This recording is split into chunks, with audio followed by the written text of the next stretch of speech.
Это пищевые отходы, один из самых распространенных мусоров в Бишкеке. А вы знали, что вместо свалки эти пищевые отходы могут производить газ, электричество, еще супермощное удобрение? Биогазовая установка – пример возобновляемого источника энергии, или коротко ВИА. Кыргызстан может вырабатывать энергию не только на Токтогульском ГЭС или Бишкекском ТЭЦ, но еще производить электричество из ветра, солнца, навоза и пищевых отходов. Именно ВИА могут спасти Кыргызстан от энергокризиса и улучшить качество воздуха. Энергобезопасность – это одна из самых острых проблем в нашей стране. Мы производим 15 миллиардов киловатт-час электроэнергии, а потребляем больше. И причем каждый год потребность растет на 10%. Мы покупаем электричество у Казахстана, Таджикистана и Туркменистана, чтобы покрыть весь дефицит. Эксперты прогнозируют рост тарифов электроэнергии не только из-за маловодья, но еще из-за изношенности более половины электрооборудования. Дополнительно имеются огромные долги в энергосекторе. В то же время Бишкек несколько лет подряд входит в топ-10 городов с самым грязным воздухом зимой. Прошлой зимой власти ограничили использование электричества для отопления дома.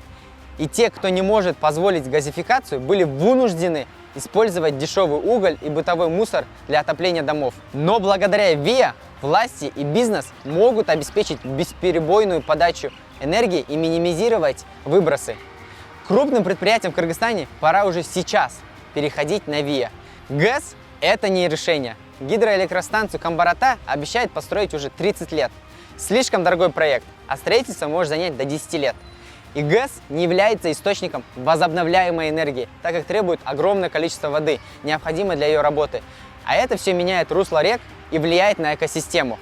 Атомная энергия для Кыргызстана вызывает опасения. У Кыргызстана нет потенциала строить и обслуживать АЭС самостоятельно. Плюс это дополнительная политическая зависимость и угроза безопасности. Но есть решение, которое под силу нашей стране, и его уже применяет. Да, это возобновляемые источники энергии.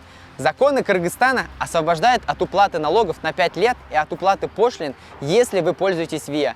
За использование возобновляемых источников энергии вам не нужно платить по счетам. В следующих выпусках мы расскажем, как государственные предприятия и бизнесмены в Кыргызстане уже используют ВИА, ведь это выгоднее и экологичнее.